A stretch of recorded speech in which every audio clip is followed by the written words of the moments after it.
Scientific findings from over 100 controlled clinical trials involving either cannabis or its constituents provide clear evidence that cannabinoids are useful for the treatment of various medical conditions, according to a just published review in the German scientific journal Deutsche Arztblatt International. Investigators from the Nova Institute and Hanover Medical School in Germany reviewed over 100 controlled trials assessing the safety and efficacy of cannabis and cannabinoids. Researchers reported knowledge about the therapeutic potential of cannabis products have been greatly improved by a large number of clinical trials in recent years.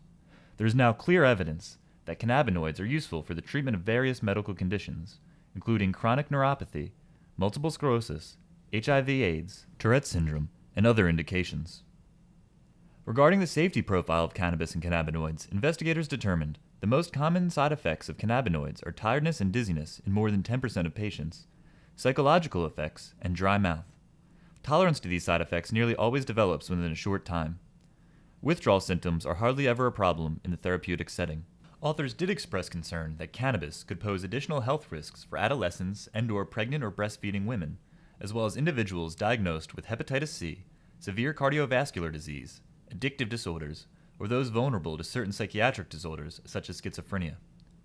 Investigators acknowledged that cannabis dosing may adversely impact psychomotor skills. However, they noted, patients who take cannabinoids at a constant dosage over an extensive period of time often develop tolerance to the impairment of psychomotor performance so that they can drive vehicles safely. They concluded, no acute deaths have been described that could be unequivocally attributed solely to cannabis consumption or treatment with cannabinoids. NORML and the NORML Women's Alliance are pleased to announce their support and official endorsement of the Movement for Peace and Justice with Dignity, along with the American-based organization Global Exchange's Caravan for Peace. This campaign will draw public attention to the damage marijuana prohibition is causing not only our country, but in Mexico as well.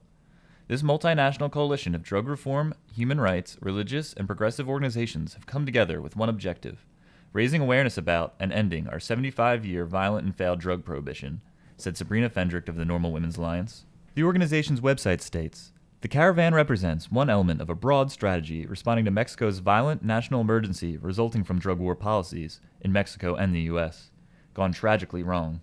The idea of the Caravan is to make Mexico's national emergency tangible in the United States and to create a platform where those affected by the drug war from Mexico, the U.S., and elsewhere can join their voices to inform public opinion on both sides of the border.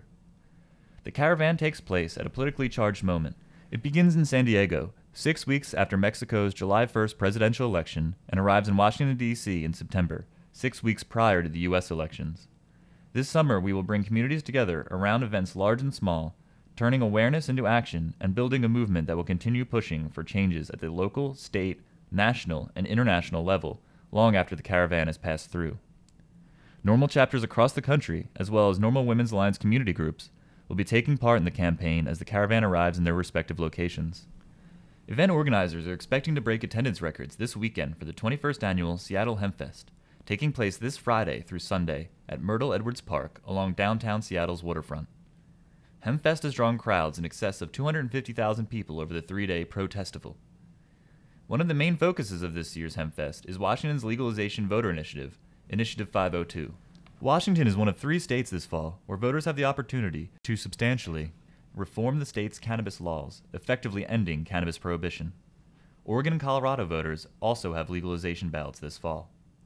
Over 60 musical acts and over 100 speakers, including NORML founder Keith Stropp, I-502 sponsor, NORML advisory board member and travel expert Rick Steves, numerous NORML board members and chapter coordinators, members of Seattle's City Council, former law enforcement officials, and dozens of cannabis law reform advocates will participate in the event from numerous stages and at the Hemposium educational tent. The complete lineup of this year's scheduled events, musicians, and speakers is available online at www.hempfest.org. That's it for This Week in Weed. Be sure to check back every Thursday for the latest stories in marijuana law reform.